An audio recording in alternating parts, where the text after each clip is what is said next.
Babala mga kapuso, may masamang epekto sa kalusugan ang sigarilyo. Pero sa Taguig ay hinahanap ng mga otoridad ang mga nahulikam na nagpapahit-hit umano ng sigarilyong tinatawag na tuklaw sa isang binatilyo. Ang binatilyo po bigla raw nag-iba ang kilos matapos humit-hit nito. Balitang hatid ni EJ Gomez. Pinaghahanap ngayon ng Taguig City Police ang mga sospek na nagpahit-hit umano ng sigarilyo na kung tawagin ay tuklaw. Sa 16 anyos na lalaki sa Barangay Central Signal, ang lalaki kitang sumisigaw, umiiyak at nagwawala kaya dinala siya sa ospital. Tinanong ko yung bata, sabi niya, "Sir, may lumapit po sa amin na nakamotor, dalawa, tapos tinanong yung kasama ko kung pwede magbomba." Di pag pumayag yung isa nagbomba. Pag bomba niya, nag-hits siya. Pag hits, alis agad yung lalaki na nagpahit sa kanila.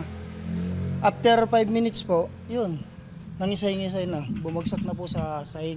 Kinumpirma ng Taguig City Police na mayroon nga nagpahit-hit ng sigarilyong tuklaw sa biktima.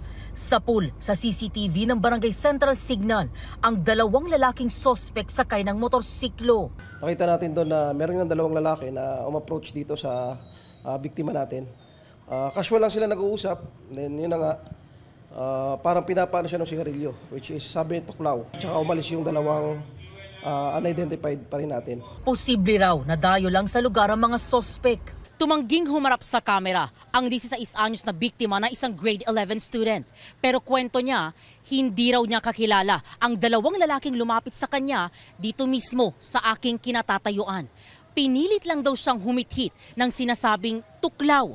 Wala raw siyang nagawa kundi sundin ng dalawang lalaki dahil sa takot na sasaktan siya.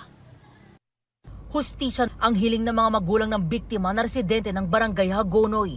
Pinaigting naman ang curfew sa lugar kasunod ng insidente. Nakita naman natin na hindi maganda talaga yung reaksyon. Hindi pa natin alam kung ano yung after effects sa kabataan. Kaya alarming to para sa amin. Itong tuklaw na sinasabi nila is napaka-dangerous sa katawan natin.